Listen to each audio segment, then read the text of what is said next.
Good evening, Trump's family. Welcome back to my channel. Have a good night, everyone, and God bless you. Alright, the following is a collection of news from Patriots. Let's get into the news this late Sunday night.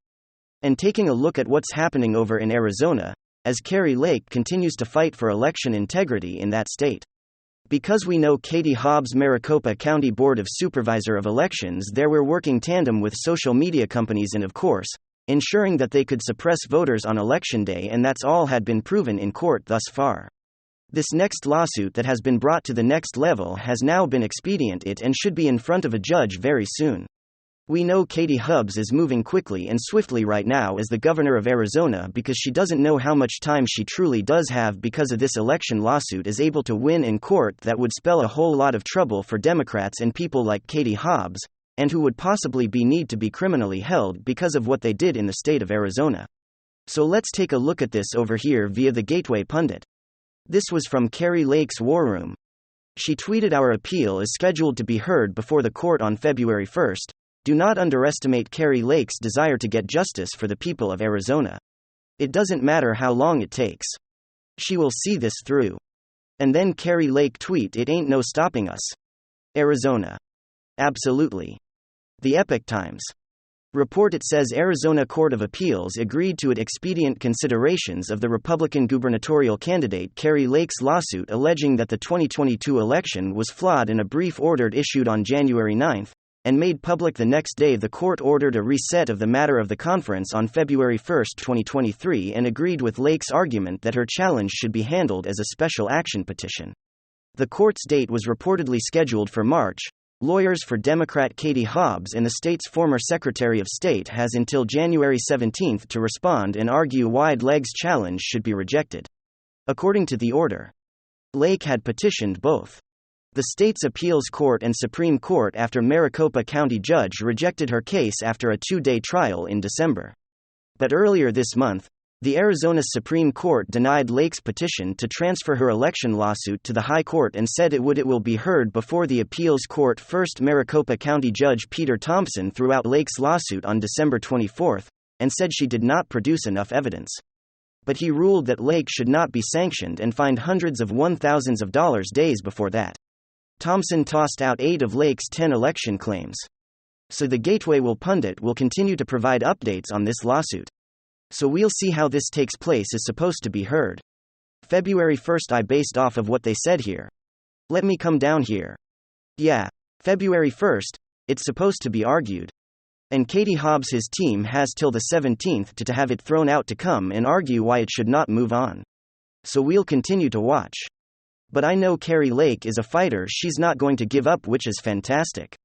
It's a very admirable trait that she holds. And that she will continue to look for ways in improving the election process in places like Arizona. And hopefully, her case will have a tremendous impact and a ripple effect that we'll see changes happen across the United States. But only time will tell, and we'll continue to keep our eye on it. And then some significant news. I hope you're having a wonderful weekend. And I can certainly tell you who's not, and that, of course, is bumbling Biden. Things just keep getting worse and worse for this guy. It's just been announced literally just like a half an hour ago that they have now found even more classified documents in Biden's home. That's right, 5 more classified documents were found at Biden's home here in Wilmington. Biden actually lives. Where am I? I think this way. Biden actually, there's about 20 minutes north of here. So little did I know that I was in such proximity to national security secrets.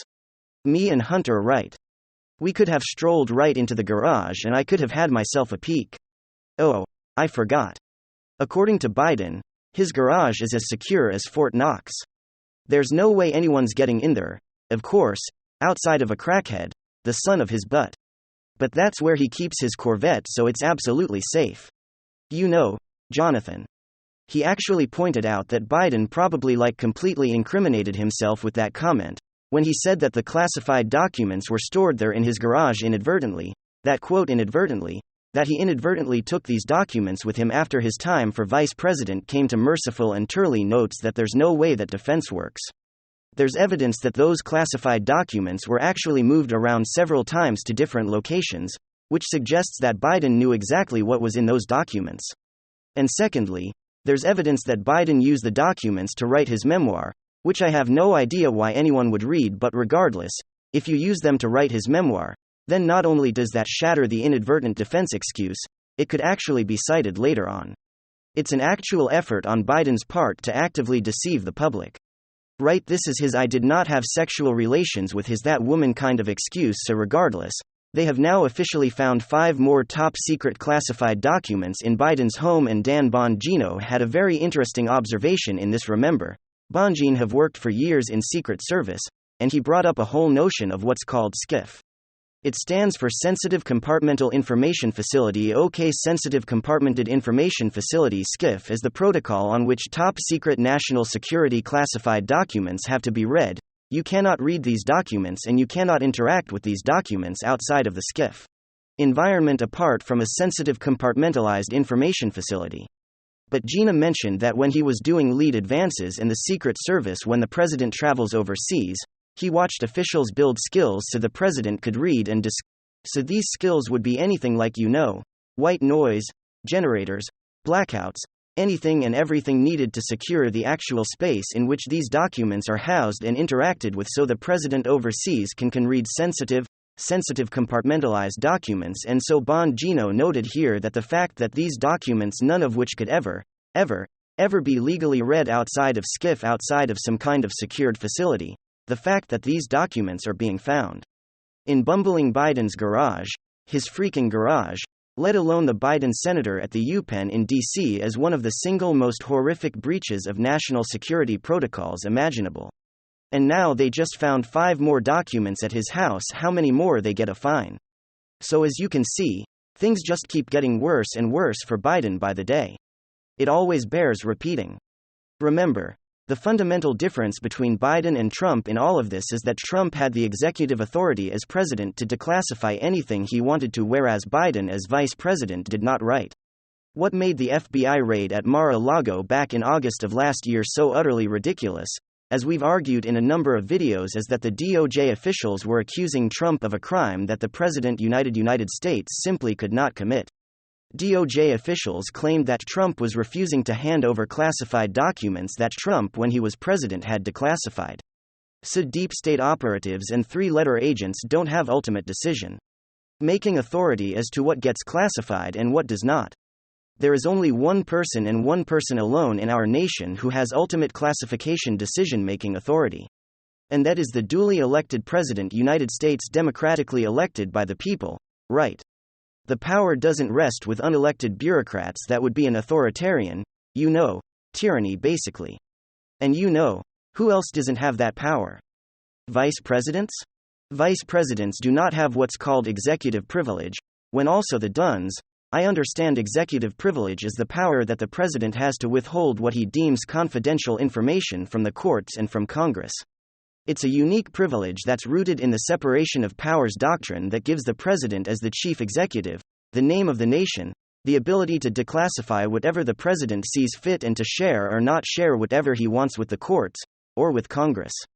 But of course, while the president clearly has executive privilege, a vice president does not at any point, let alone a former vice president. So Biden is shot and all this. I don't know how he gets around this, but like I argued yesterday during our live stream Friday broadcast, it really does look like this is the beginning of the end for all Sleepy Joe butter popcorn. Let's watch how this plays out. And Donald Trump as Speaker of the House. That's not hyperbole. He's not obviously Speaker of the House in terms of his role or title, but he's Speaker of the House in terms of 14,000 hours that McCarthy and Matt Gaetz are going to release of security footage, secret and hidden security footage the Justice Department did not want disclosed. So you have videotape surveillance footage of that terrible day 2 years ago that they didn't want revealed. Okay, that directly serves the interests of Trump because it exonerates him, or it will exonerate him in the court of public opinion. Democrats sensationalized a tragedy. There were things of the day shouldn't have taken place. So yes, but he was protected under the First Amendment. And I condemn that day. But I also condemn a whole summer full of property damage, $1 billion worth, and I support why people peacefully demonstrated. But I don't support 19 lives lost, 14,000 arrests, curfews in every major city. This is all according to Wikipedia that summer. Again, a double Standard. You got a CNN journalist in front of a building set ablaze. And he said fiery, but mostly peaceful. It became a meme. That's not the only story. We have Jim Jordan now, who is launching a criminal investigation, because the classified documents scandal is a criminal probe. You are not supposed to lose classified data. Trump did not lose classified data. He had the right to take personal items with him, just like Bill Clinton have that right. Okay. And so, a judge ruled that Bill, former president, could have classified data in a sock drawer next to his underwear. You can look it up. It was Diem's personal. Trump had personal records. He was president with the power to declassify. You knew exactly where and how he obtained the classified documents or the formally classified documents because he was president. He knew exactly where they were at all times. And he declassified the documents verbally. According to Politico, he had the right to do so. And according to the United States Constitution, he had every right as commander-in-chief to classify and declassify anything at will. Madam Secretary, who is almost certainly a part of all of this nightmare for Biden, did not have that right, with servers siphoning top-secret intel outside the U.S. onto computer servers outside. I mean, you couldn't. It is the most absurd thing that took place. A government official with computer servers finding a way to transfer top-secret intel outside the United States government.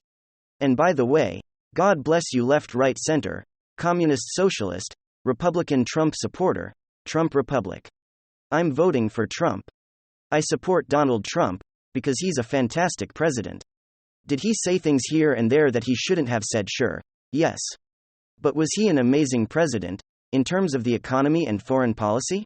Objectively, there's no rebuttals of that.